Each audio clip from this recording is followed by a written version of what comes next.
Salam alaikum, Azul Filaoun. Bonsoir. Le pays tout entier vit une crise sans précédent qui risque de l'emporter par la faute de ses dirigeants civils et militaires. En effet, le 22 février 2019 a surgi dans l'histoire de notre peuple qui, à travers son pacifisme, sa maturité, sa jeunesse éclairée, a fait que la société tout entière a dépassé le système. Le Hirak a mis à nu toutes les tares, toute l'impéritie des gouvernants et toutes les compromissions dont la plus monstrueuse est celle de la trahison de l'esprit et l'âme des valeurs novembristes. Quand on se réclame du 1er novembre, on se doit de ne pas trahir, de ne pas mentir, de ne pas voler, de ne pas corrompre ni être corrompu. Le Hirak sera toujours là pour vous le rappeler, à ceux qui décident en lieu et place du peuple, ce peuple qui ne vous a pas mandaté pour réfléchir, penser et décider à sa place, vous demande de cesser votre politique suicidaire et de revenir à la raison. Votre agenda n'est pas celui du peuple, votre constitution n'émane pas du peuple et il ne la reconnaît pas. Vos éditos sur vos organes centrales, Al-Jaish, ne concernent pas le peuple. Votre justice unique rendue au nom du peuple n'est pas la justice que le peuple souhaite. Tout ce que vous entreprenez est frappé du sceau de l'illégitimité et de facto de l'illégalité. Une marche citoyenne est organisée à Paris demain pour le rappeler. Elle rassemble 27 collectifs. Elle a suscité beaucoup de clivages sur les réseaux sociaux, rendant la situation confuse pour un nombre de citoyens vivant à l'étranger. Le Hirak a besoin d'unité d'action aujourd'hui. Il a besoin de se ressaisir, de fraternité et surtout de respect.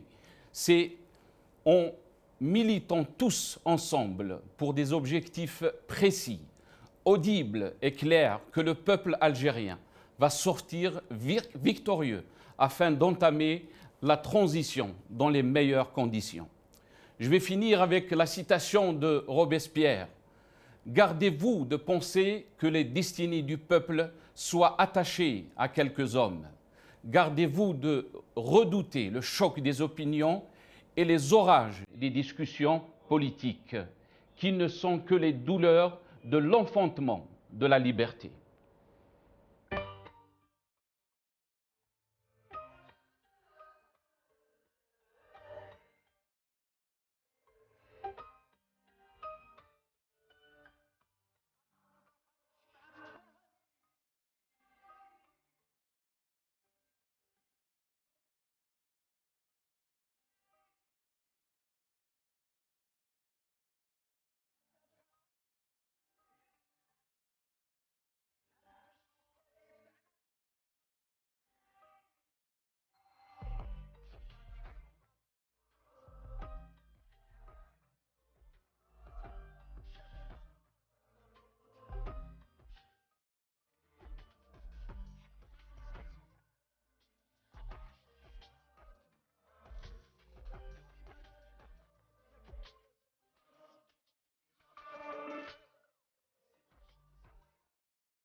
Rétro-info de la semaine, l'émission de samedi. Et pour en parler, j'ai le plaisir d'accueillir dans cette émission M. Ali Edjoudi, président de Riposte International, qui est avec nous depuis Paris via Skype.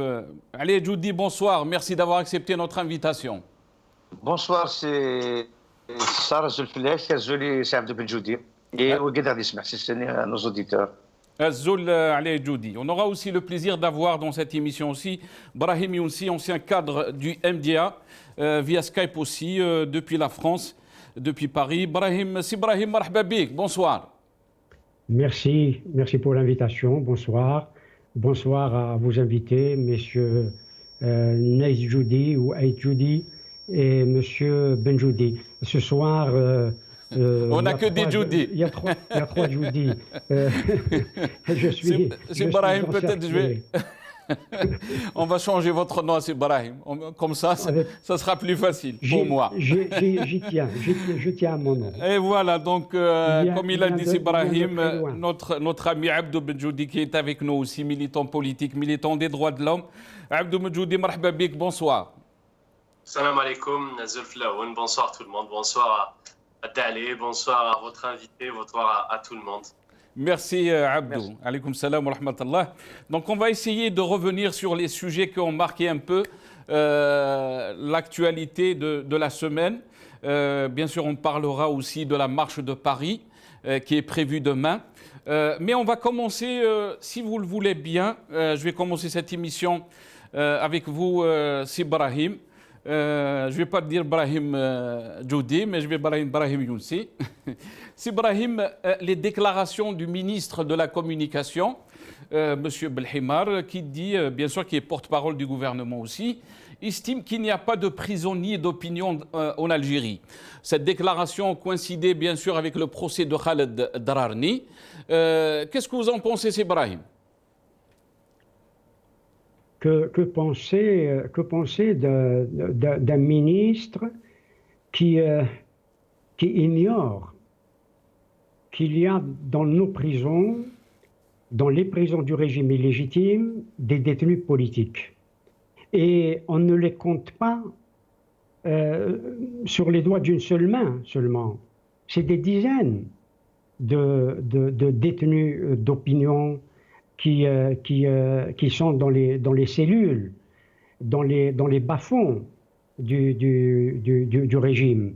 Certains sont même torturés de façon psychologique, mais aussi physique. Et ce ministre vit sans doute sur une autre planète. Allez, Judy, la même question pour vous. Qu'est-ce que vous en pensez de ces déclarations, sachant que des dizaines et des dizaines de militants politiques ou militants parce qu'ils se sont... ils ont fait un post sur Facebook ou sur les réseaux sociaux, ils se sont retrouvés persécutés, jetés en prison. Et Belhimar nous dit qu'il n'y a pas de prisonniers d'opinion en Algérie. Votre avis, c'est Ali? Vous savez, donc encore une fois, bonsoir, et je salue notre aîné Ibrahim Younsi, mon ami. Donc, vous savez, on dit toujours que plus le mensonge est grand, plus il risque d'être accepté, de passer. Donc, vous savez, l'Algérie est devenue la risée des peuples, malheureusement de l'Afrique, pas des peuples, parce que le peuple est un peuple courageux, un peuple honorable, avec une dictature qui a hypothéqué la liberté justement de ce peuple depuis 57 ans. Donc ce gouvernement menteur, voyou, qui n'a aucune dignité, d'ailleurs le mensonge tellement, il est dans ses réflexes. Il y a un mensonge d'État quand on a menti, quand on a dit que les Nations Unies ont rejeté les requêtes des militants des droits de l'homme. D'abord, ils ont dit que c'était un mouvement politique, alors qu'il y a eu plusieurs requêtes, entre autres des requêtes de plusieurs organisations, notamment celle de Riposte Internationale. Et là, vous parlez du communiqué de l'APS. Du communiqué de l'APS. Et malheureusement, j'ai dit, c'est la risée des gouvernements de l'Afrique et du tiers-monde. Eh bien, il fallait que les Nations Unies ripostent et démontent justement ce mensonge d'État.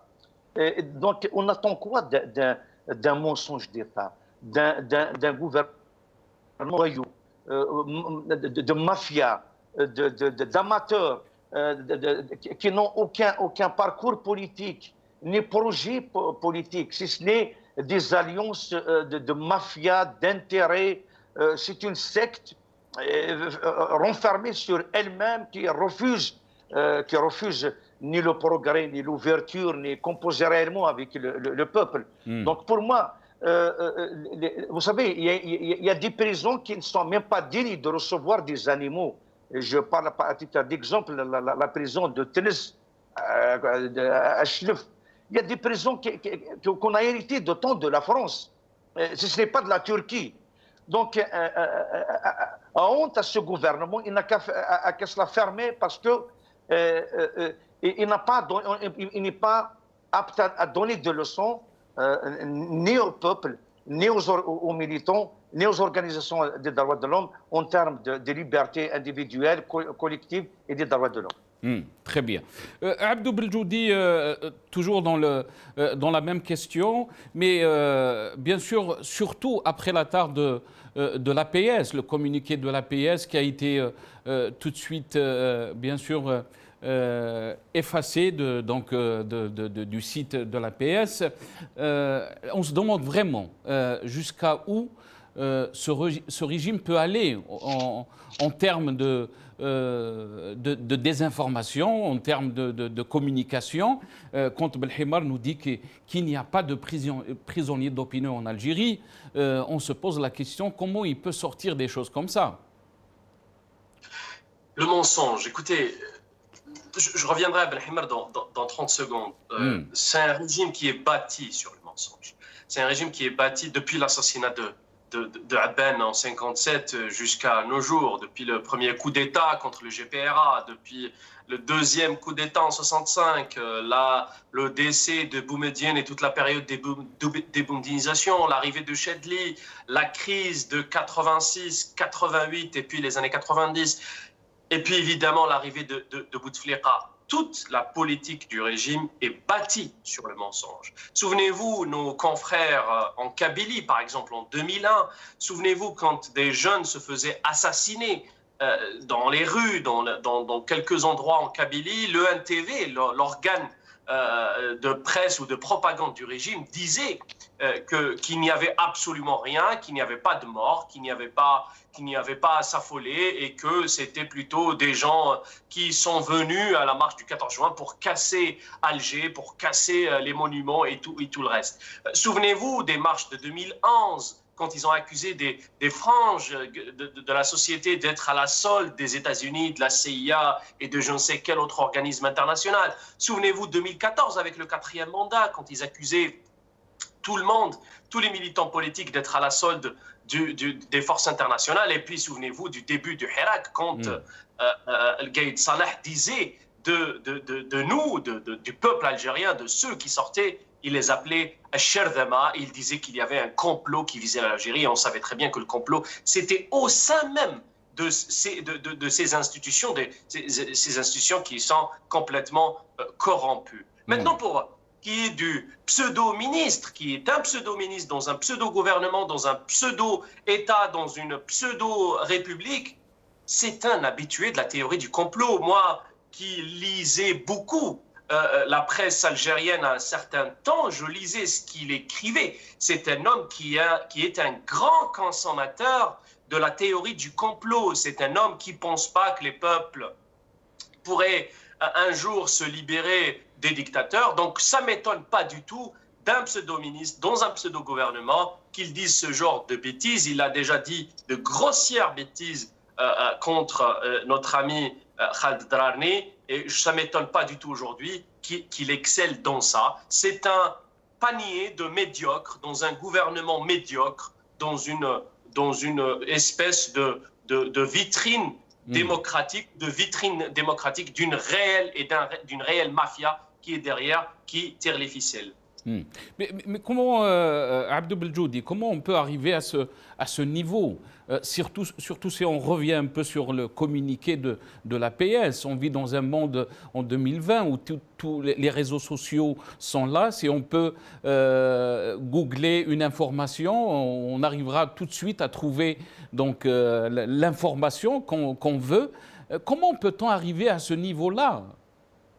C'est des gens qui vivent encore dans les années 70. C'est des gens qui ne comprennent pas qu'il y a tout un peuple, qu'il y a toute une jeunesse derrière, ultra connectée, qui connaît très bien, qui lit aujourd'hui l'accès aux livres sur Internet en PDF, à tous les sites d'information, à Wikipédia. Aujourd'hui, on a une belle jeunesse, hommes et femmes, qui comprennent les enjeux internationaux, qui comprennent ce qu'est la démocratie, qui savent très bien que tout l'enjeu finalement est un enjeu de liberté. Ces gens-là qui nous gouvernent sont des gens qui vivent dans les années 70. Attention, je ne suis pas dans une espèce de rupture générationnelle, hein, parce que comme je le dis souvent, on peut être jeune et con, excusez-moi l'expression. Donc il ne s'agit pas de jeunesse, mais plutôt une jeunesse d'esprit. C'est des gens qui sont complètement déconnectés de la réalité. Ils ne savent pas, c'est tout simplement de l'incompétence. Ils ont à leur solde, malheureusement, un appareil répressif, un appareil de renseignement qui est, au lieu de l'utiliser pour lutter contre le terrorisme ou pour lutter contre les dangers qui peuvent sévir dans une société, lutter contre l'argent sale, lutter contre le trafic de drogue, on utilise les renseignements pour lutter contre de pauvres militants politiques et ce qui transforme finalement ces renseignements en police politique. C'est des gens qui sont complètement médiocres, qui vivent dans les années 70. Il n'est absolument pas possible que des gens pareils puissent gouverner un pays aujourd'hui. C'est une réalité physique, c'est une réalité mathématique, c'est une réalité politique. Il n'est impossible qu'une jeunesse pareille, qu'un peuple pareil soit gouverné par des médiocres pareils. Qu'est-ce que vous en pensez, Brahim Younsi, sur cet écart, si on peut dire, ou ce décalage qu'il y a entre la réalité et les aspirations de tout un peuple, de cette jeunesse. Et de l'autre côté, on voit un régime qui revient aux méthodes des années 70, des années 80, comme il le dit Abdou Beljoudi. Oui, à l'évidence, un déni de la réalité algérienne. Et un déni de la réalité de tous les jours. Il y a un peuple qui lutte, qui sort, qui est en révolution, il est dans un processus révolutionnaire qui n'a pas atteint encore ses objectifs. C'est ce que aussi le pouvoir illégitime nie.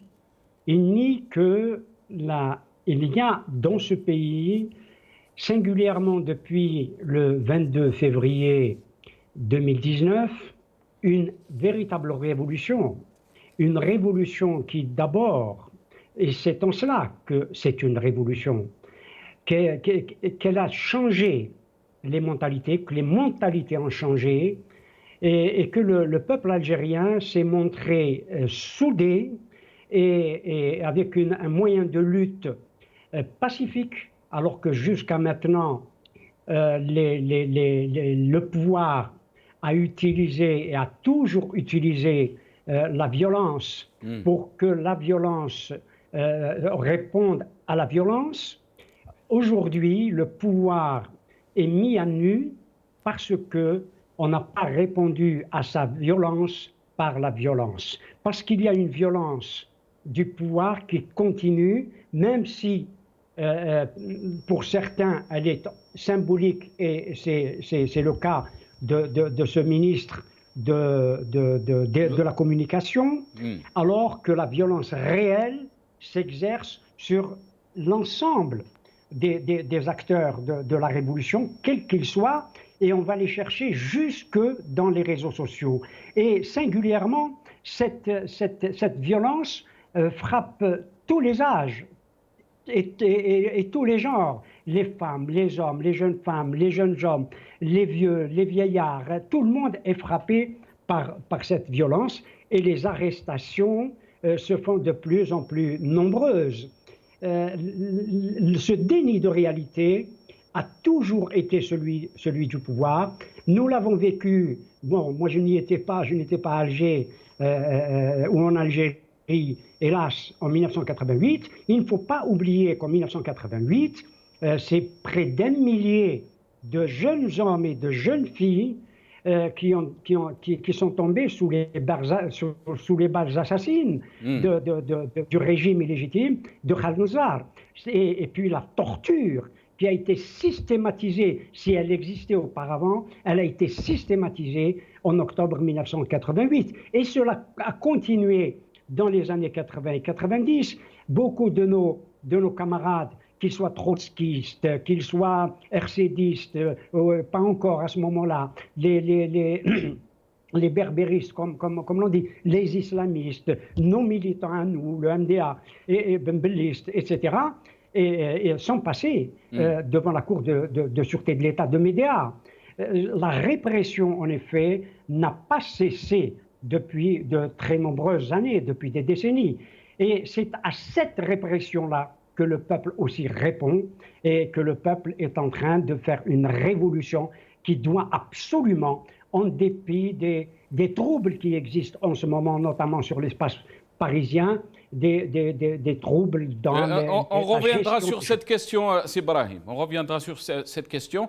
Allez, Djoudi, si on revient un peu ce qu'a dit Brahim Younsi, que le régime a été mis à nu, si on peut dire. D'abord, il y a cette différence de génération et que les jeunes Algériens maintenant sont connectés sur les réseaux sociaux et qu'on ne peut pas mentir ou les désinformer ou dire des mensonges sur la réalité, la situation en Algérie. Est-ce que vous pensez que ça serait difficile pour ce régime d'agir comme il avait l'habitude dans les années 80, dans les années 90? Oui. Le pouvoir, le régime utilise les mêmes recettes des années 60. Ce n'est pas du siècle passé. C'est-à-dire, il n'emploie que la violence. Pourquoi? C'est un pouvoir qui refuse de s'ouvrir. C'est un régime qui refuse le pluralisme et la diversité. C'est un pouvoir qui refuse le partage du pouvoir. Il ne se voit que lui aux commandes. Et le problème, c'est qu'il n'a pas de projet à proposer au peuple et depuis des générations. Il a raté toutes les occasions, tous les terrains de l'histoire. Il a raté Qatar 20 quand il a refusé de répondre favorablement à la revendication identitaire. Donc, tout en gardant le système jacobin de panarabisme, de l'islamisme, un mélange d'un cocktail du panarabisme et de l'islamisme politique et le rejet de l'identité amazigh, donc refuser la diversité identitaire. Puis en 88, il a utilisé pour la deuxième fois l'armée, la violence contre le peuple. Après 63, il a tiré à balles réelles, il a assassiné 500 personnes, 500 Algériens et Algériennes, et plus de 2000 blessés qui portent encore des séquelles. Certains ont eu des bras amputés, des jambes amputées, voilà. Donc il a raté justement d'aller vers une ouverture à l'image de l'Europe de l'Est, à l'image de la Roumanie, des pays de l'Europe de l'Est. Donc il a refusé, malgré qu'il a géré une transition, au lieu d'aller vers un changement progressif, échelonné. Mais non, tout ce qui l'intéressait, c'est de se restructurer et d'effacer toutes les forces montantes, toute la jeunesse et toutes les aspirations. Eh bien, il s'est retourné contre justement ce processus démocratique en organisant un putsch en 1990 contre le gouvernement de Hamrouch et par la suite un arrêt du processus démocratique, pas électoral, le 2 janvier 1992. Donc, c'est un pouvoir qui refuse l'ouverture, c'est un pouvoir qui tue. Le problème, c'est qu'il continue, il persiste, il signe dans ses erreurs, dans ses dérives. Et il ne propose rien, mais il est encore aux commandes avec la force de l'armée. Et le comble, c'est que l'armée, cette institution forte, qui est la colonne vertébrale de notre pays, soutient justement cette mafia politico-financière. Et avec l'arrivée en 1999, nous avons raté le cap avec le retrait de ces candidats. Donc on nous a imposé Bouteflika, le fondateur, c'est-à-dire d'un régime bâtard qui n'a ni queue ni tête, qui est basé sur la corruption et la destruction des valeurs de notre pays, qui a déstructuré la société algérienne. Et il a corrompu la société, le peuple, la société civile, les partis politiques, les syndicats, mais il a fait un travail de destruction massif. Très bien. Et de nouveau, après avoir poussé Bouteflika le 22 février vers la porte de sortie, avec le Maqbour Gaïd Salah, nous avons encore une fois raté l'entrée, c'est-à-dire d'aller avec l'Algérie nouvelle, d'aller vers une Algérie nouvelle, avec cette nouvelle génération montante, avec cette jeunesse, vers un nouveau régime. Donc le régime, le problème, c'est qu'il ne produit plus, il est stérile, il n'a rien à proposer au peuple, mais il est là à dilapider les richesses, à éliminer l'élite et les militants et à s'accaparer le pouvoir et refuse de le partager avec le peuple. Très bien. On parlera de l'Algérie nouvelle, mais bien sûr à la logique du régime. Je vais enchaîner avec vous, Abdou Beljoudi, sur notre deuxième thème. C'est la revue El Jaish, dans l'édito de la revue El Jaish cette semaine.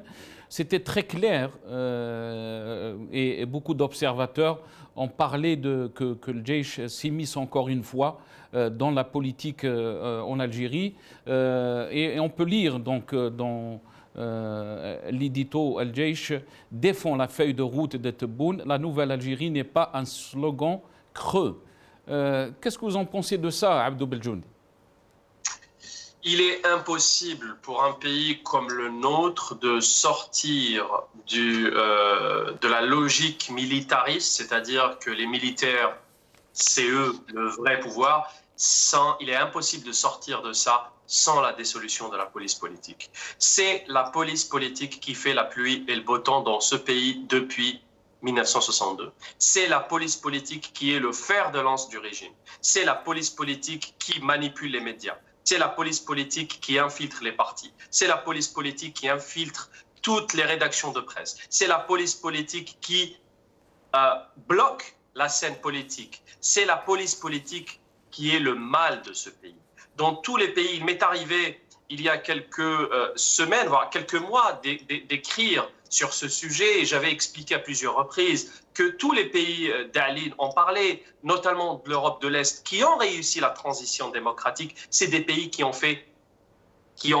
sont passés vers la dissolution de leur police politique comme premier acte fort de l'État pour en finir avec les régimes pro-soviétiques ou qui gravitaient tout autour. C'est le problème. On ne l'a pas fait après le décès de Boumedienne, on ne l'a pas fait après 88, 89 et la fausse ouverture finalement de 89, parce que ce n'était pas une vraie ouverture, c'est une fausse ouverture qui était chapeautée par l'Arbi Belkhair et la police politique. On ne l'avons pas fait à l'arrivée de Bouteflika en 99, on ne l'a encore pas fait en 2015. C'est-à-dire qu'à chaque fois, la police politique se restructure et continue à sévir dans la scène politique et dans la scène médiatique et dans l'économie du pays. Parce qu'il y a aussi une part cachée de l'iceberg où il y a du business derrière. Moi, quand je vois tous ces généraux qu'on accuse aujourd'hui d'avoir délapidé, qui ont des biens par-ci par-là, c'est ce qu'on disait il y a des années, c'est ce qu'ont dit nos aînés il y a des années, qu'il y a du business derrière. Et donc, il est impossible aujourd'hui, mon cher Nassar, de passer vers une réelle démocratie sans la dissolution de la police politique. C'est ça le vrai problème de ce pays. Mais dans l'édito Abdou Beljoudi, on peut lire qu'il parle que le changement global et radical tel que revendiqué par le peuple algérien est déjà en route et qu'il avance à pas sûrs en dépit de contraintes objectives imprévues, à l'exemple de la pandémie de coronavirus et d'autres créées de dessein dans le but d'alimenter les tensions sociales et d'ébranler la stabilité du pays.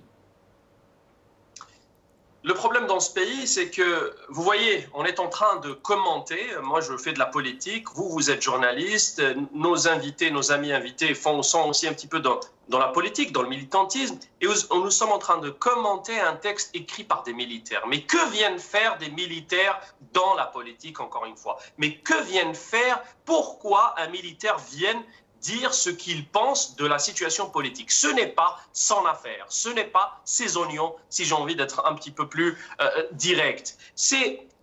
Nous l'avons dit il y a quelques semaines, nous avons dit, si aujourd'hui monsieur Abdelmajid Tebboune souhaite réellement rattraper le coup, souhaite réellement aller vers une réelle démocratie, qu'il commence déjà par des actes forts, qu'il commence déjà par libérer les détenus d'opinion. Non, on est parti on a enfoncé encore le clou. On a mis sous les verrous Khaled Drarni, 3 ans de prison. D'autres militants encore. On est en train de renouveler leur mandat de dépôt. La situation politique, on continue dans le mensonge. On continue des gens qui sont accusés de racisme et de fascisme. Des gens qui étaient prêts à aller vers une guerre civile. Je parle de la campagne raciste contre la Kabylie qui a duré des mois. Ils sont toujours libres aujourd'hui. Aucun acte fort. Donc, avant que ces militaires nous parlent de réformes radicales et de changements radicaux, nous, on a, quand je dis nous, je ne parle pas de ma personne, je parle de tous les militants sincères, de tous les acteurs politiques du Hirak. Nous l'avons dit il y a longtemps. Nous avons des chemins à prendre ensemble. Il était possible, bien sûr que la négociation est nécessaire, évidemment qu'elle est nécessaire, mais il faudrait des préalables démocratiques. Ces préalables démocratiques ne sont pas là aujourd'hui. On nous parle d'élections parlementaires, on nous parle des élections législatives, on nous parle de processus dans un cadre où le régime est souverain et toute cette histoire derrière. Ce n'est pas cela le problème. Aujourd'hui, le pouvoir est dans sa feuille de route. Il veut à tout prix que les gens votent sur une constitution qui encore une fois, on le dit à chaque fois, chaque président a sa constitution.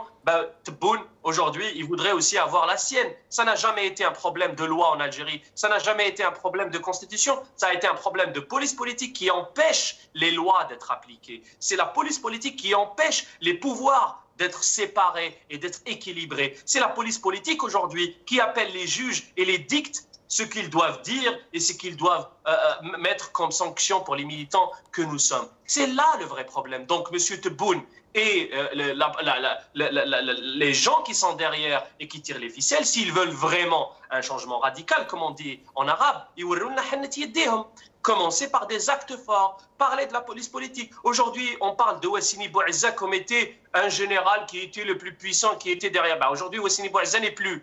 Qui est en train aujourd'hui de mettre les bâtons dans les roues, comme le disaient certains cercles du chef de l'État. Donc, qu'ils nous disent réellement qui sont ces gens-là qui bloqueraient des réformes, parce qu'il y avait ce discours aussi, on l'avait déjà entendu. Donc, pour moi, mon cher Nassar, pour finir et ne pas tarder, c'est toute une oligarchie, c'est un jeu. Vous savez, on nous a déjà fait cette histoire de guerre de clans et comme quoi ils ne s'aimaient pas, ils poussent un petit peu la scène politique à se positionner avec tel ou tel pour créer une sorte de politique, sachant que la politique ne se fait pas là. La politique se fait dans un cadre serein et souverain où la souveraineté populaire sévit, ce qui n'est pas du tout le cas aujourd'hui. Très bien. Vous avez parlé bien sûr de forces opposées au changement. Il continue l'édito, Brahim Younsi. Il dit qu'il y a des forces opposées au changement qui tentent d'ébranler la stabilité nationale, une stabilité qui sera renforcée. Qu'est-ce que vous en pensez, Sibra? Ça, c'est les propos de la revue El Jish que vous me citez. Oui. C'est assez cocasse. Parce que c'est El Jish et tout ce dont on vient de parler à l'instant qui bloquent les changements, qui bloquent une révolution citoyenne, une révolution populaire.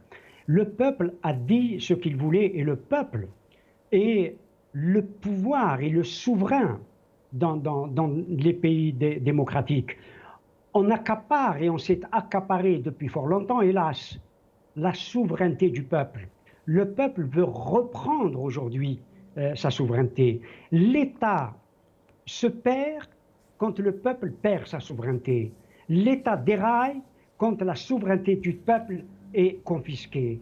Et c'est ça le fond du problème, c'est la souveraineté du peuple. Le peuple n'a pas de souveraineté et la revue Yildiz est assez cocasse pour le dire.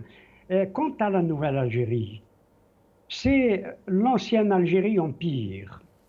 Parce que ce que nous voyons aujourd'hui, parce que le peuple est en révolution, ce que nous présente comme une Algérie nouvelle, c'est véritablement l'Algérie la plus hideuse. C'est un visage hideux que nous voyons de cette nouvelle Algérie. Et les propos que vous venez de citer en sont la caractéristique ou une des caractéristiques. C'est hélas encore et toujours les mêmes cercles de pouvoir qui bloquent la libération du peuple algérien. Le peuple algérien veut être maître de ses institutions, qui veut être l'origine de sa constitution, et on l'en empêche.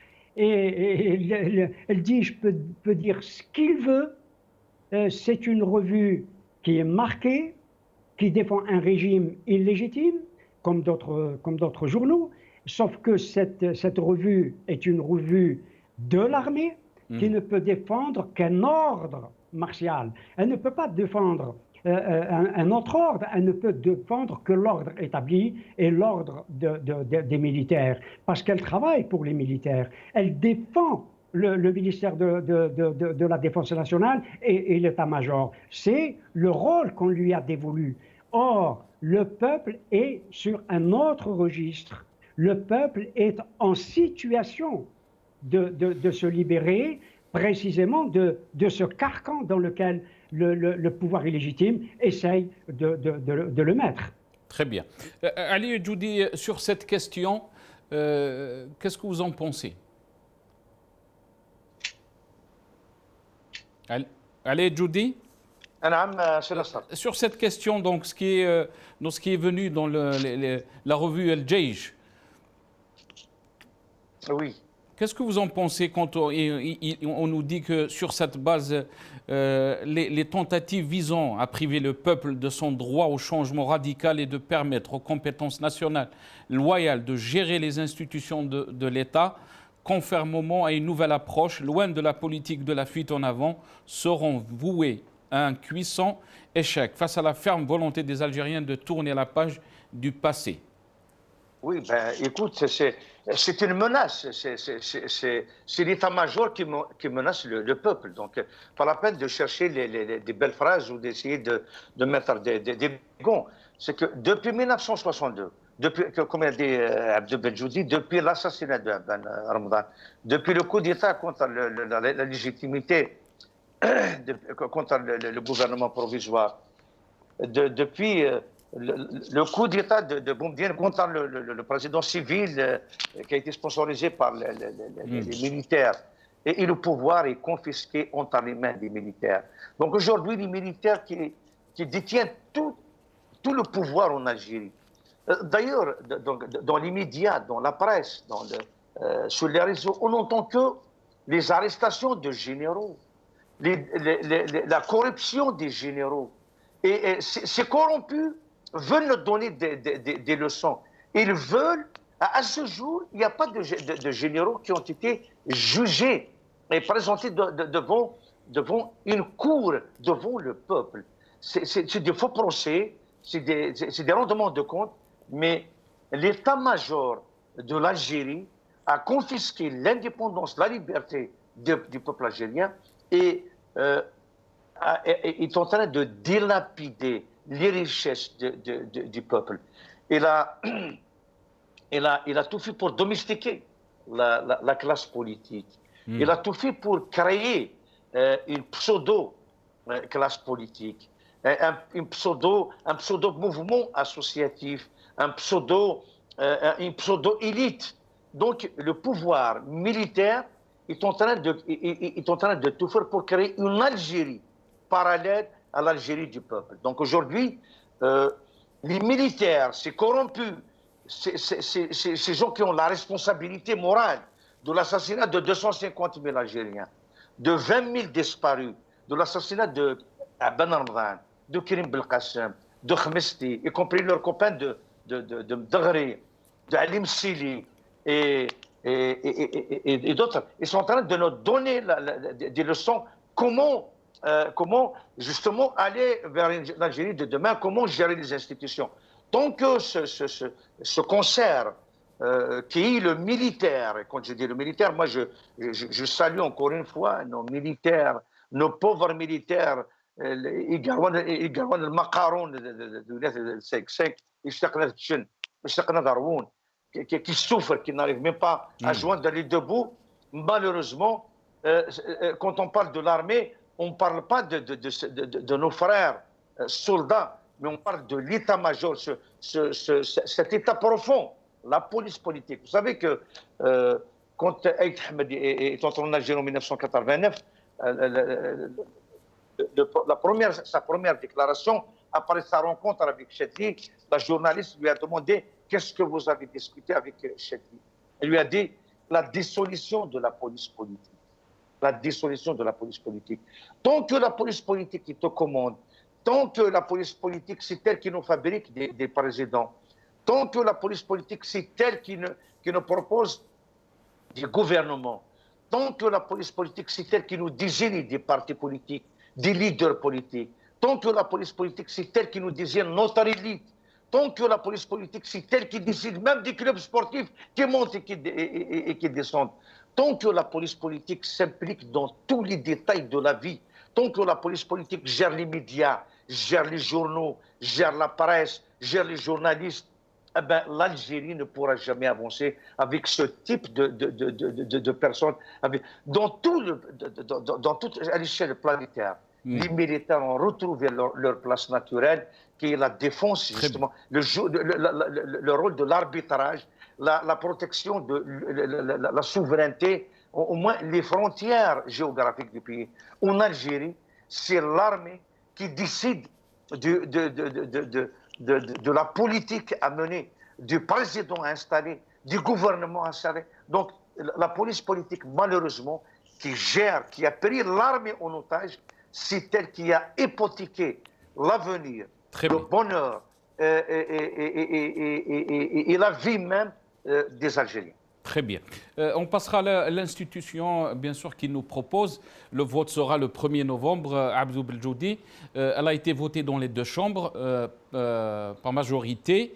D'abord, on va essayer d'entendre ce qu'a dit Belhimar, le ministre de la Communication, par rapport donc, à cette constitution. Après, je vais revenir à vous. تصويت على مشروع الدستور من طرف الشعب الجزائري يوم 1 نوفمبر المقبل إن شاء الله. إذن سيستدعى المنتخبين لعملية التصويت 45 يوم قبل تاريخ هذا، يعني من 15 سبتمبر. 15 سبتمبر سنتوجه للمجتمع المدني لمشاركة واسعة حول مضمون الدستور لتبادل الآراء والأفكار حول مضمون الدستور. Abdou Beljoudi, donc le projet d'amendement de la Constitution, ils nous disent que ce sera un nouveau départ pour l'Algérie, la rupture avec l'ancien régime. Et si on peut dire, bien sûr, ils ont fait la métaphore entre Indila al-Thawra et la naissance de la nouvelle Algérie le 1er novembre. Votre sentiment, Abdou Beljoudi? Quelle insulte pour novembre, quelle insulte pour Ben Mehdi, pour Abban, pour Didouche, pour Ben Boulaïd, Amirouche, Jamila et tous les autres. Quelle insulte de dire cette énième bêtise. Écoutez, je vous assure que c'est la première fois depuis des mois. Je ne voulais même pas parler du sujet parce que pour moi c'est un non-événement. C'est la première fois que je parle de cette pseudo-constitution, mais j'en parle quand même. Pour moi, si j'ai envie de la qualifier, c'est une énième,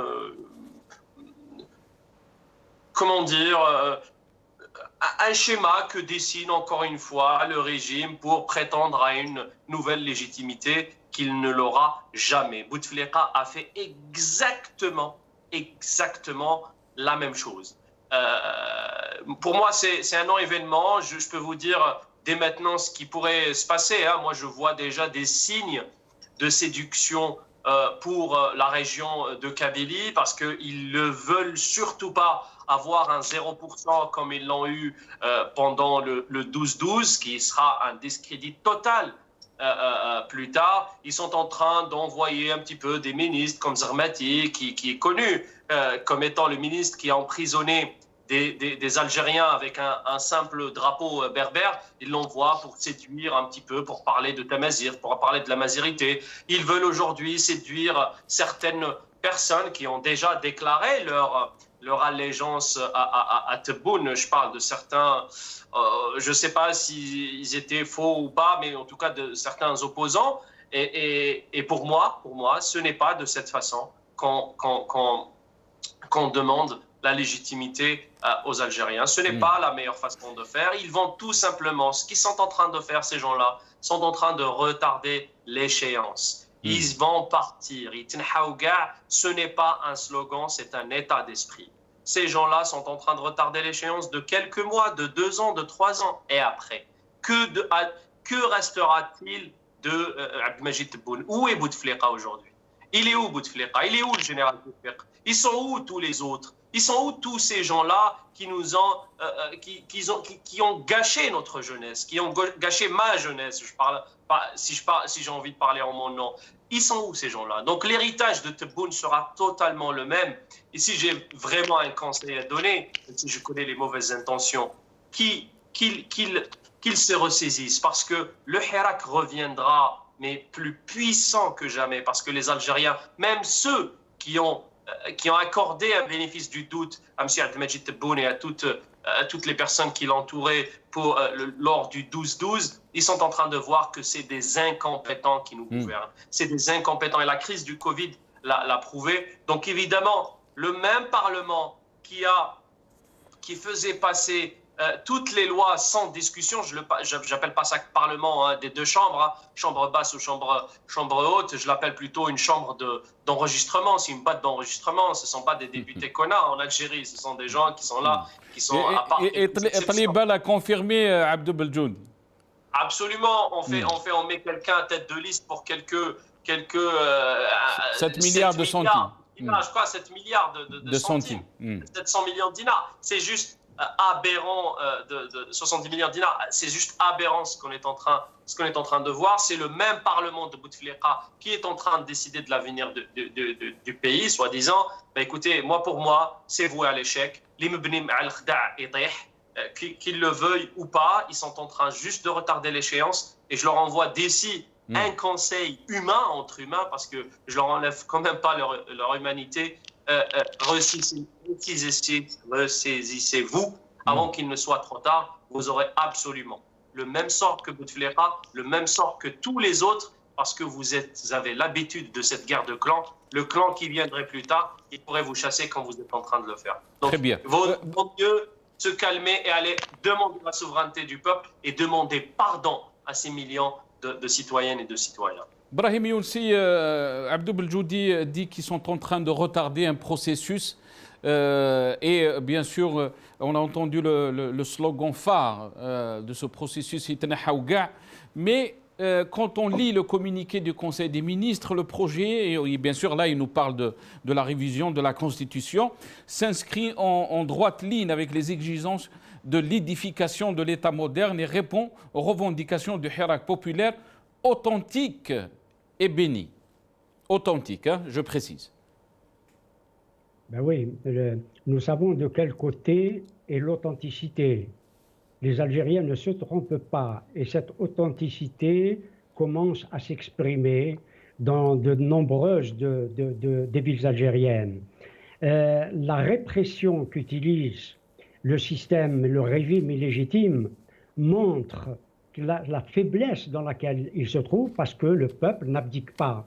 Ce régime s'est perpétué parce que, à un moment donné de l'histoire politique de notre pays, parce que la confiance du peuple a été trahie à toutes les phases, que ce régime perdure, parce que le peuple a quelque part à un moment donné, abdiquer sa liberté, sa souveraineté. Aujourd'hui, c'est terminé. Il y a une jeunesse, une nouvelle génération, de nouvelles générations qui veulent absolument maîtriser leur destin, maîtriser leur avenir. Et ils ont raison. Vous avez parlé du 1er novembre. Les deux grandes dates mémoire de notre histoire récente, c'est le 1er novembre et le 5 juillet. Et malheureusement, ces deux grandes dates mémoire, sont dévoyées par un régime illégitime, sont salies par la gabegie de ce système. Et le peuple on a jusqu'au cou. Il ne veut plus laisser les richesses de ce pays, les valeurs de ce pays. Quand je parle de valeurs, non pas les valeurs économiques, mais les valeurs humaines de ce pays soient dévoyées, soient anéanties. Parce que le peuple veut retrouver ces valeurs, les valeurs qui ont fondé la nation algérienne se perdent parce que ceux qui dirigent ce pays depuis fort longtemps, depuis des décennies, veulent construire un État qui n'est ni démocratique, ni moderne, ni juste. Très bien. Seali, je vais revenir à vous. Le choix du 1er novembre donc, pour le référendum sur la Constitution, donc la révision de la Constitution. Bien sûr, le régime, le pouvoir nous présente cette date comme un nouveau départ pour une nouvelle Algérie, Al-Jazair al-Jadida, comme il l'avait dit. Qu'est-ce que vous en pensez, Seali ? Vous savez, depuis 1962, le régime actuel a discrédité tout ce qui est symbolique, tout ce qui est révolutionnaire, tout ce qui symbolise quelque chose qui a une valeur aux yeux du peuple algérien. Aujourd'hui, pour le jeune Algérien, quand on lui demande c'est quoi 1er novembre, c'est une journée chômé pays. C'est une journée où il n'y a pas de scolarité, il n'y a pas de travail, donc, mais ça n'a aucune valeur historique, valeur d'une vraie révolution qui est reconnue mondialement. Donc le pouvoir a usé de la révolution, des symboles de la révolution, des symboles de la société algérienne historique. Eh bien, il ne fait tellement il est stérile, il ne peut plus produire, il ne peut plus inventer une autre démarche, une autre date. Est-ce que c'est Ali, est-ce qu'on est, on est face à un autre coup de force? Et là, un autre coup de force, je parle bien sûr du premier qui était le 12-12, que les Algériens ont boycotté. Est-ce qu'on est face à un autre coup de force? Vous savez, le coup de force, donc il y a le coup d'État permanent, comme l'a cité François Mitterrand. Sauf que le coup d'État, le premier coup d'État qui dure à ce jour, c'est le coup d'État contre Ben Arman, contre le Congrès de la Sommam, contre le gouvernement du GPRA. Et après, c'est une alternance clanique du pouvoir. Donc on élimine Bouteflika pour ramener Boumediene, et puis une fois Boumediene est éliminé, donc est décédé, on ramène Chedli, on élimine Chedli, voilà, et c'est une série d'éliminations, de liquidations physiques, mais c'est toujours le même pouvoir. Et le peuple algérien s'est rendu compte que finalement ce pouvoir tourne autour de lui-même. Et il ne propose rien au peuple algérien. Il refuse l'ouverture. Il refuse le partage de ce pouvoir. Donc il est resté otage de sa propre politique, de sa myopie, parce qu'il n'a aucune vision politique. Il n'a aucun projet à proposer au peuple algérien. Donc, vous savez, nous, on n'attend rien de ce pouvoir. Pour la Constitution, à chaque fois, il choisit des dates symboliques. C'est pour sauver la République, c'est pour sauver l'Algérie. À chaque fois, c'est les termes utilisés. On sait bien qu'à chaque fois, le pouvoir tombe dans une crise et est encerclé par le peuple et devant ses responsabilités, il crée une commission de dialogue et puis vers une conférence nationale. Cette fois-ci, il a fait l'économie d'une conférence nationale. Il est allé directement d'un coup de force, le 12-12, et puis le coup de force, justement, une alternance clanique, parce qu'il n'y a pas d'alternance politique. Il n'y a jamais eu d'ailleurs d'alternance politique. Et toutes les occasions, c'était des occasions avortées par ce même pouvoir. Donc, il refuse l'alternance. Il n'accepte l'alternance interne sur soi-même. Je garde dans la mémoire à la nomination de Reda Malik. Il a dit c'est le changement dans la continuité. Très bien. C'est exactement valable pour tout le monde. C'est le changement dans la continuité. Ils essaient de jeter, de sacrifier quelques-uns pour sauver la façade. Mais au fond, tous les Algériens savent bien que c'est l'armée, c'est la police politique qui détient le pouvoir et aucune constitution ne pourra arranger le peuple algérien s'il n'est pas émanante de ce peuple, du peuple lui-même. Très bien. On va essayer de... Donc il nous reste un peu de temps, on va essayer de discuter de cette marche de Paris, la marche de Paris qui va se tenir demain, donc le 13, dimanche le 13. Le rôle de la diaspora, il y a bien sûr qui n'aiment pas ce mot diaspora, les Algériens de l'étranger. On a vu la marche citoyenne qui était de Chambéry à Genève. Certes qu'il n'y avait pas un nombre extraordinaire, mais c'est une marche qui a fait du bruit en termes surtout en termes de communication et en termes politiques aussi. Abdou Beljoudi, demain, vous allez marcher à Paris. Il y a eu bien sûr quelques différents entre le parcours de cette marche. Qu'est-ce que vous pouvez nous dire, Abdou Beljoudi? Alors effectivement, demain, je vais marcher comme toutes les autres marches. Celle-là, elle a encore beaucoup plus de sens parce qu'elle vient au début, la mi-septembre, pour donner un petit peu un nouveau souffle au Hirak ici à l'étranger. Alors, effectivement, je ne peux pas faire de la langue de bois et de dire comme s'il n'y avait rien du tout. Il y avait effectivement une petite polémique. Je dis bien petite parce que la marche, elle aura bien lieu demain et elle sera réussie. Il y avait quand même, Abdou, juste pour le rappeler, il y avait presque 27 collectifs qui ont appelé pour la marche de demain. Sans parler des collectifs qui soutiennent et qui n'ont pas forcément eu le temps de signer, ou des individus ou des militants politiques connus de la scène qui seront là avec nous.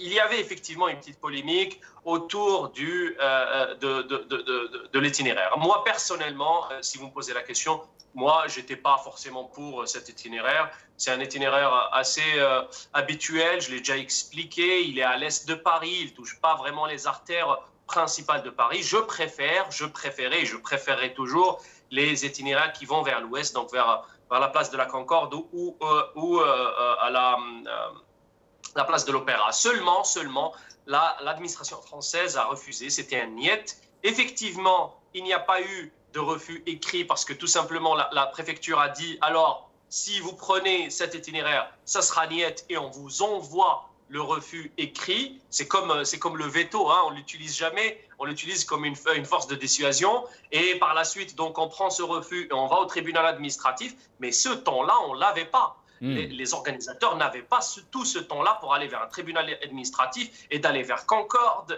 ou de défier les autorités françaises là-dessus dans une marche, dans un itinéraire qui n'est pas sécurisé et qui ne répond pas aux normes légales. Donc, pour gagner du temps, au lieu de dire « Ok, envoyez-nous le refus et on va aller vers un tribunal administratif et on attendra des semaines avant la réponse », on a préféré, la solution la moins pire, si j'ose dire, c'était d'aller vers Bastille, même si c'est effectivement un itinéraire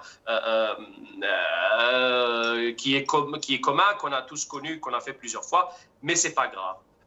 Ce que je regrette quelque part, et j'oserais le dire, parce qu'il faudrait que ça cesse, certaines personnes ont osé quand même diffamer quelques personnes, quelques autres camarades, et dire que c'est une marche qui est infiltrée ou des choses comme ça. Tout ça, c'est faux. Tout ça est un mensonge. Tout ça, c'est du pur mensonge. Et je tiens à le condamner ici chez vous. C'est une marche citoyenne. C'est une marche sans exclusion. Et encore une fois, j'invite tous les militants politiques de tous les bords. Je dis bien de tous les bords parce que je suis allergique à l'exclusion. Nous étions assez été dans le passé. Aujourd'hui, il ne faut plus exclure les gens, quelle que soit la tendance politique. Je les invite à la retenue, je les invite à venir demain en force à cette marche-là. Maintenant, je comprends, et je le dis bien, certaines frustrations par rapport à l'itinéraire. C'est pas grave, nous pouvons faire d'autres marches, nous pouvons peser encore plus les 3 semaines ou dans un mois, on peut faire une nouvelle marche en pesant et en insistant pour que ça soit à Concorde. Ce n'est pas la fin du monde. Le défaitisme, ce n'est pas bien. Le Trawin, ce n'est pas bien non plus. C'est une marche citoyenne et vous allez voir, ça ne sera que des citoyens demain. Il n'y a ni DRS, ni la CIA, ni le MAC, ni aucune autre organisation derrière. Ce sont des citoyens qui ont des revendications et vous allez voir demain dans les slogans, vous allez voir demain comment les gens vont crier leur liberté, comment ils vont crier pour la liberté d'expression, comment ils vont crier pour que la police politique soit dissoute. C'est des citoyens algériens qui sont là pour le changement. C'est les mêmes citoyens qui viennent à toutes les marches. Donc il n'y a pas lieu, au nom de l'ego, à aller attaquer un petit peu et dire ceux qui vont à cette marche sont ceux-là ou sont ceux-là. Pas du tout. Très bien. Les discordes, mais c'est pas grave. L'union. Brahim Younsi, sur cette question, est-ce que vous allez marcher? Est-ce que vous allez être présent dans la marche de demain? Et est-ce que vous pensez aussi que ces actions sont importantes, surtout concernant les Algériens qui vivent à l'étranger? J'irai marcher. Et je n'ai aucune... Je suis devenu depuis quelques années, comme dirait Raymond Aron, un spectateur engagé. Donc, pourquoi un spectateur engagé, c'est Brahim? Parce que je n'appartiens à aucun collectif, à aucune organisation politique. Donc, je suis un spectateur qui est engagé dans cette révolution. Ma présence ce soir chez vous, c'est pas que le démontre, mais en tout cas, je vais marcher demain, comme j'ai marché à toutes les marches précédentes. J'ai manqué certains dimanches pour des raisons personnelles et qui doivent rester personnelles, les rassemblements de la place de la République. Mais je suis engagé dans ces rassemblements. L'unité, le miracle ne fait pas l'unité. L'unité se construit. Elle a été construite par tous ceux qui étaient engagés, eux, réellement, dans les collectifs dont vous avez parlé. Ils ont construit quelque chose. Ils ne doivent pas détruire ni l'esprit, ni le corps de ce qu'ils ont construit. Je ne connais pas tout le monde, tous les gens qui sont engagés dans le collectif. Je connais un peu de loin un certain nombre de personnes estimables, respectables. Et des personnes estimables et respectables sont dans les deux côtés. Et je m'étonne d'ailleurs qu'il y ait des disputes ou de ce genre. En tout cas, s'il y a en effet un trouble dans l'espace des raisons, le champ des possibles reste possible. Il reste ouvert, me semble-t-il. J'ai parlé avec certains sur cette question-là hier et ce matin. Donc, je sais que le champ des possibles reste possible. Reste possible, très bien. On va essayer d'accélérer un peu. Si vous me le permettez. Il me reste un peu de temps, c'est Brahim. Il me reste parce que je veux faire... Juste là. Allez-y, tfadal, c'est Brahim. Juste là. Il faut savoir que, et je crois que Monsieur Benjoudi et Monsieur Naïdjoudi le savent parce qu'ils sont engagés en politique, que la politique, c'est aussi le champ de la disputation, le champ de la confrontation des idées. Il faut que cela reste dans le champ de la confrontation des idées, et c'est ce qui fait d'autant plus mal au régime que les rassemblements, en plus celui de Paris, me semble-t-il, a une charge symbolique pour l'intérieur du pays. Très bien. On va enchaîner avec ça, ce que vous venez de dire, Brahim Younsi. Allez, Djoudi, votre organisation, elle a signé, donc, vous serez donc dans cette marche, vous l'avez approuvée, mais pourquoi ces marches sont importantes pour le Hirak? Dire que ces marches sont indispensables, ils sont importantes pour le Hirak parce que actuellement en Algérie, à cause du corona, il n'y a plus le Hirak qui tombe en panne. Donc le peuple ne sort plus dans des manifestations chaque semaine. Donc les yeux sont braqués sur la diaspora. Nous sommes les ambassadeurs de ce peuple. Donc c'est pour ça que ces manifestations sont importantes. J'affirme, je cautionne l'idée que la compétition loyale est juste et légitime. Mais il y en a marre de l'invective, des injures, du coup fourré, de la mauvaise foi. Certains, soi-disant militants, si on fait un tour sur leur page Facebook, on trouvera que des militants du Hirak sont arrêtés plus de 30, 40, 50 fois de DRS. Ben, il faut arrêter justement de traiter les militants du Hirak de DRS. Non, les militants D'ailleurs, je tiens à corriger quelque chose. C'est pas il y a un problème. Il y a deux organisations, deux entités qui ne sont pas pour cette marche ou qui sont contre cette marche, mais il y a 26 organisations qui sont pour cette marche. Donc la grande majorité de ce Hirak, des acteurs de ce Hirak, de la place de la République, ont décidé collégialement, après plusieurs réunions, dans une concertation totale, durant plusieurs réunions marathoniques, de l'itinéraire, des slogans. Ils ont tout fait pour qu'il y ait justement un accord pour l'itinéraire République Concorde. Et par la suite, le plan B, République Opéra. Le problème, c'est que l'administration française refuse. Elle a ses raisons, nous contestons ses raisons. Mais ça ne veut pas dire que nous sommes soumis à ce dictat, nous contestons, mais nous ne sommes pas pour la confrontation.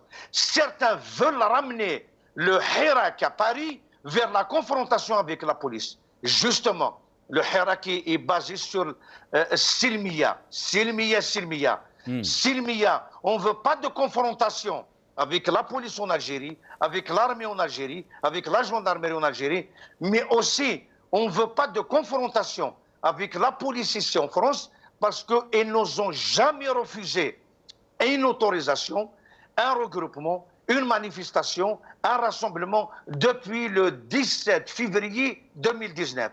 Donc ce n'est pas aujourd'hui que nous allons contester justement cette liberté. Donc il ne faut pas donner l'image comme quoi il y a des rebelles qui sont... On n'est pas en révolution, nous ne sommes pas dans la révolution 54-62. Nous sommes en 2020. L'administration française, je fais la différence entre cette police qui nous a accompagnés depuis le 17 février et le pouvoir français qui cautionne le pouvoir algérien. Il ne faut pas trop mélanger. Tout ce que je sais. Je sais que il y a eu quand même depuis 1 an et demi, avec l'ensemble des acteurs sans exception, un travail remarquable. C'est vrai qu'il y a eu des compétitions, c'est vrai qu'il y a eu des courants qui veulent s'accaparer la tête de ce Hirak. Il faut le dire. On a vécu ça à la marche de Bruxelles, à une grande majorité de marches ici à Paris. Mais on a essayé de minimiser justement ces tentatives de récupération, ces tentatives de s'accaparer, de chapeauter ces manifestations. Il faut que ces organisations sachent qu'ils ne sont qu'une organisation parmi plus de 40 ou 50 organisations. Jusqu'à présent, on ne s'est pas trompé d'ennemi. Notre adversaire, c'est le pouvoir algérien, c'est la police politique, que ce soit en Algérie ou ici en France. Mais il faut justement, de grâce, essayer de cibler, de ne pas se tromper d'ennemis. Très bien. Restez les acteurs de Hirak qui sont mobilisés depuis un an. Restez avec nous, Ali Djoudi. Très bien, on va essayer de... Il me reste un peu de temps, je vais essayer de le diviser entre vous. 2 minutes chacun. Abdou Beljoudi, est-ce que vous pensez ce genre d'action peuvent unir les Algériens malgré, on est en train de voir qu'il y a des clivages, il y a des différends, mais est-ce que vous pensez que ce genre d'action peut unifier les Algériens dans leur objectif de faire face, bien sûr, à ce régime? Bien sûr, totalement. Aujourd'hui, à cause du Covid et la grande conscience des Algériennes et des Algériens à l'intérieur du pays, il n'y a plus de marche jusqu'à présent, mais elles reviendront, je suis certain. Les raisons objectives ne sont pas là, les transports ne sont pas encore ouverts. Enfin, il y a pas mal de raisons techniques pour que les marches ne puissent pas être possibles. Et là encore, il y avait pas mal de tentatives, notamment le 19 juin passé, des tentatives que moi j'ai qualifiées d'irresponsables. Je le dirais et je le dis aujourd'hui, parce que c'est après tout, c'est les Algériens de l'intérieur qui décident de ce qui est bon ou pas, du bon timing ou pas. Ce n'est pas l'étranger qui a décidé du 22 février, c'est bien les Algériens de l'intérieur, et la primauté de l'intérieur ici, elle a tout son sens. Effectivement, nous avons dit depuis le 12-12 que... pourquoi le 12-12? Parce qu'on était les premiers ici, le vote a commencé ici, ou du moins cette opération a commencé ici. Nous l'avons dit aussi après l'arrêt des marches. On a dit qu'avec le déconfinement en France, la diaspora, ce qu'on appelle la diaspora, allait prendre le relais pendant quelques semaines et quelques jours pour maintenir la pression. Et aujourd'hui, n'oubliez pas... Mais Abdou Beljoudi, on a vu des voix qui se soulevaient, qui disaient, qui parlaient de la double rupture. Et ça faisait peur. On disait qu'on va exclure peut-être des islamistes. Qu'est-ce que vous pensez? Est-ce que vous pensez que ça aussi, ce clivage a joué un peu, si on peut dire, sur l'unité? On a vu quand même au début de ce Hirak des marches extraordinaires, des rassemblements extraordinaires à Paris. Qu'est-ce que vous en pensez, Abdou Beljoudi? Vous savez, moi je l'ai dit en temps et en heure, je l'avais dit plusieurs fois, j'ai été même traité d'islamiste, d'un gars qui travaille à je ne sais quelle officine islamiste, Rached, l'ex-office et tout le reste, enfin c'est toute une histoire, parce que j'étais contre l'exclusion. Je suis toujours contre l'exclusion, parce que le problème c'est que dernièrement, on entend d'autres partis qui ne veulent pas que d'autres personnes soient là. C'est-à-dire que finalement, ce que l'on a dénoncé il y a quelques semaines est en train de revenir de l'autre côté. C'est-à-dire on a dit pas d'exclusion de certains conservateurs, il n'est pas question d'exclure, et maintenant je vois quelques conservateurs qui veulent exclure les autres. Donc du coup, on est entre le marteau et l'enclume, mais on dit la chose suivante. L'Algérie ne peut être construite que par tous les courants politiques qui croient à la démocratie. Si aujourd'hui un conservateur croit à la démocratie, eh ben, il a totalement le droit d'être là. C'est son droit, il est autant algérien que moi. Si aujourd'hui un progressiste croit à la démocratie, parce qu'attention, il y a des progressistes qui ne croient pas à la démocratie. Il y a aussi, c'est-à-dire des laïcs qui ne croient pas à la démocratie. Il y a aussi des islamistes qui ne croient pas à la démocratie. Et il n'y a que la démocratie qui va nous permettre d'isoler tout extrémisme et toute personne et toute idée qui ne veut pas rentrer dans ce champ-là. La démocratie, ce n'est pas une idéologie. La démocratie, ce n'est pas une idéologie laïque. La démocratie, ce n'est pas une idéologie islamiste. La démocratie, ce n'est pas une idéologie tout court. La démocratie est un système de gouvernance. C'est le meilleur qu'on a trouvé jusque-là depuis le 6e siècle, avant Jésus-Christ, jusqu'à aujourd'hui. Il n'y a que la démocratie qui peut nous sauver. Donc je dirais à toute personne qui voudrait donner, si vous voulez, une étiquette ou récupérer, ou je ne sais pas, vous savez, on est en politique et tout est permis parfois, hein, malheureusement, mais je dirais ceci, cette marche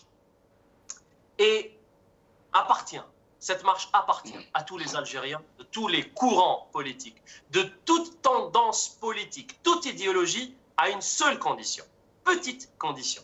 Respecter les mots d'ordre du Hirak. Les mots d'ordre du Hirak, c'est Silmiya. Les mots d'ordre du Hirak, c'est le Madaniya. Les mots d'ordre du Hirak, c'est la démocratie, c'est la liberté. Si on respecte ces mots d'ordre, c'est qu'on est totalement dans la Silmiya et on est dans la Hirak et tout le monde est le bienvenu sans aucune exclusion. Très bien. Brahim Younsi, j'avais fini mon intro, Brahim, avec une citation de Robespierre. Je ne sais pas si vous pouvez avoir un avis sur ça, bien sûr. Robespierre disait « Gardez-vous de penser que les destinées du peuple soient attachées à quelques hommes. Gardez-vous de redouter le choc des opinions et les orages des discussions politiques, qui ne sont que les douleurs de l'enfantement de la liberté. » C'est Brahim. Oui, je suis entièrement d'accord avec cette citation et cette déclaration. Est-ce qu'on est dans cette situation maintenant? Nous sommes, disons, dans la même configuration. Je ne sais pas lequel de M. Benjoudi ou M. Naïd Joudi a parlé des égos. Je crois que les égotismes sont toujours dangereux. Quand on est dans l'égotisme, on détruit, et on peut détruire une révolution. Et la phrase de Robespierre vise cela, et nous savons comment la Révolution française a terminé, et Robespierre lui-même. Cependant, je crois, et je ne les connais pas tous, j'ai pu échanger quelques mots avec certains acteurs de la Révolution de la place de la République. Mais je crois que ceux, en tout cas, avec lesquels j'ai discuté, je n'ai fait que discuter, je ne les connais pas, partagent les mêmes convictions démocratiques et partagent, me semble-t-il, la même sincérité. Je crois que c'est la sincérité qui doit primer dans un mouvement comme celui-là, évacuer les égotistes. C'est Brahim, je vais vous laisser prendre un peu d'eau. Je vais vous laisser prendre un peu d'eau. Est-ce que vous pensez qu'on est face à ce qu'on dit en anglais un learning process? On est en train de, si vous voulez, on est en train de faire face à un processus d'apprentissage. Et tout ça est une... C'est Brahim, allez-y. Je crois que les acteurs de la révolution du 22 février 2019, en tout cas à Paris, je crois qu'ils ont dépassé très largement le stade de l'apprentissage. Je crois qu'ils savent ce qu'ils font. Je crois qu'ils conduisent, ils ont conduit jusqu'à ce trouble dans l'espace des raisons, cette révolution admirablement, il faut le dire, et je ne veux passer la crème à personne parce que je ne connais pas les gens. Mais j'observe, je participe autant qu'il est possible et je vois que les conduites de ces mouvements qui se sont déroulés jusqu'à maintenant dans la pluralité des convictions et des opinions, et cela doit demeurer, et c'est l'essence même de cette révolution, parce que c'est une révolution plurielle. Si vous me permettez, sur la question de la démocratie, comme cela vient d'être dit, n'est pas une idéologie qui est chargée de valeurs, d'un certain type de valeurs. La démocratie, en tout cas aujourd'hui, je dis bien aujourd'hui, pour nous, et pour ce qui se déroule, hélas, dans cette révolution à Paris, c'est un moyen de règlement des conflictualités qui surgissent, qu'ils soient des conflits politiques, idéologiques ou culturels. Il faut absolument que la démocratie serve de moyen pacifique de régler ces conflictualités. Très bien, merci Sibrahim. Dernier mot, Ali Djoudi. Permettez-moi juste ce mot. Oui. Juste ce mot. Toute division de la révolution à l'intérieur ou à l'extérieur, et singulièrement à l'extérieur, parce que c'est un moteur, permettez-moi l'expression, c'est un apporteur d'énergie. Toute division à Paris réjouit le système, et le système se réjouit de ce qui se passe, mais j'espère qu'il sera déçu. Très bien. Seali, dernier mot, pardon. Pourquoi cette marche est importante demain? Est-ce que vous pouvez nous rappeler aussi très rapidement l'itinéraire et la marche, elle commence de quelle heure à quelle heure?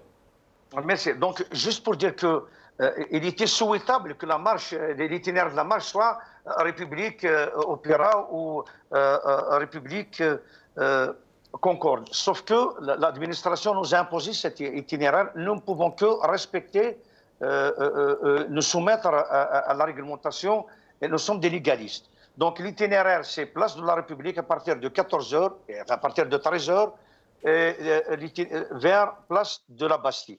Donc, أدفع ثغرين وثمثن تستمثين يوكل نزك الحد أدفغن يرجزن تلاوين الرشتي مغارين يوكلني أذيلين ذو الصوت تغرين بثمثن نغتي تستمثين نغيلان ديال الجزائر يوكل ندن فقني وذابو باللي نوجيث نبغى الحكومة ما ينوث راه يبدن غفثوك جدوث يوكذ الحق يوكلني أني لين السفراء لي زومباسادور من الشعب باقيين دونك الا قد نفغز كاس القوه يوكلنا نلحو ديال لابلاص لا ريبوبليك على باستي. يعني اعيد واكرر ما قلته بالقبيليه بالامازيغيه وجدد يعني النداء باسم 25